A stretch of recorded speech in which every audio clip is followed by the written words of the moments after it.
Di dalam tubuh yang sehat terdapat jiwa yang kuat. Ya, dikuat-kuatin walaupun ada begitu banyak beban hidup. Enggak dong ya, yang pastinya harus kuat.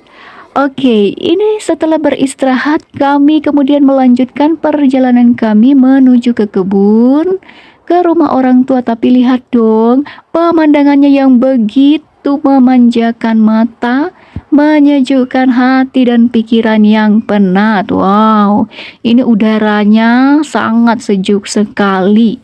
Nah, ini kita lagi menyeberangi sungai yang merupakan akses menuju ke kebun, ke tempat orang tua yang kedua.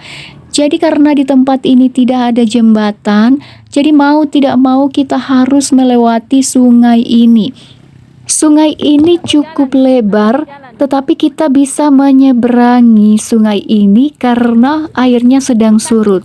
Tapi biasanya kalau hujan deras, apalagi hujannya berlangsung lama, kita tidak akan bisa menyeberangi sungai ini. Jadi memang harus menunggu airnya surut, baru kita bisa lewat.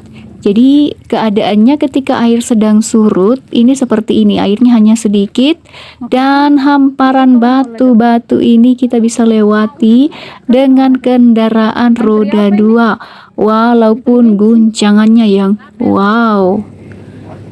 Setelah menyeberangi sungai, akhirnya kami memasuki area perkebunan di mana hanya ada jalan setapak. Jadi jika kita berpapasan dengan kendaraan lain, kita harus berhenti untuk mempersilahkan kendaraan lain itu untuk lewat. Bahkan orang yang berjalan kaki sekalipun. Dan sekarang kita sedang memasuki area yang cukup menegangkan karena jalannya semakin menanjak, dan ini cukup menegangkan karena di sebelah kiri kita itu adalah jurang. Jadi kalau salah sedikit, aduh, nyawa taruhannya ya. Akhirnya si wanita perkasa yang satu ini minta tolonglah dia, kasihan. Karena kendaraannya tidak bisa mendaki. Jadi memang ini kali kedua dia membawa kendaraan sendiri, bahkan berboncengan melewati tempat ini. Memang kuakui, nyalinya cukup besar, sebesar semangatnya. Jangan GR ya, tapi emang betul kok.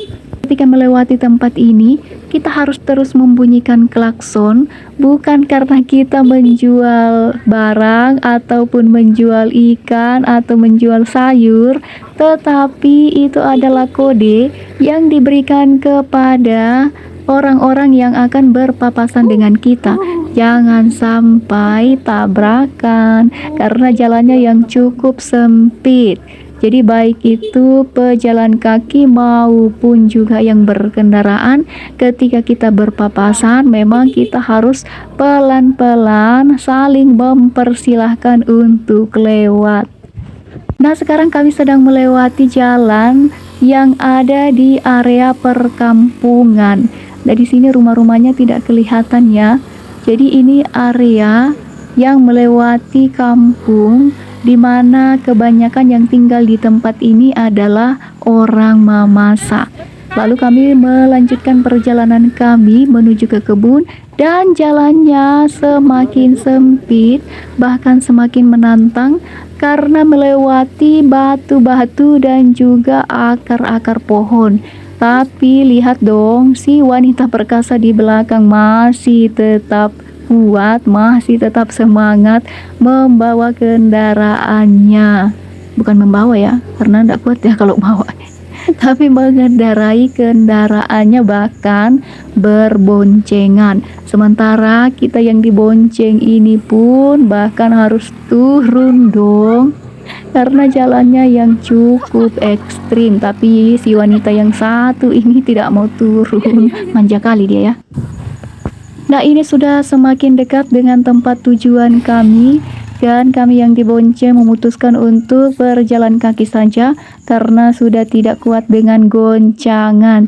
Jadi kita sudah hampir sampai, sudah semakin dekat, tapi tidak ada videonya ketika sampai karena HP lowbat, dan kita tiba di tempat tujuan ini pada sore hari. Lanjut di part selanjutnya.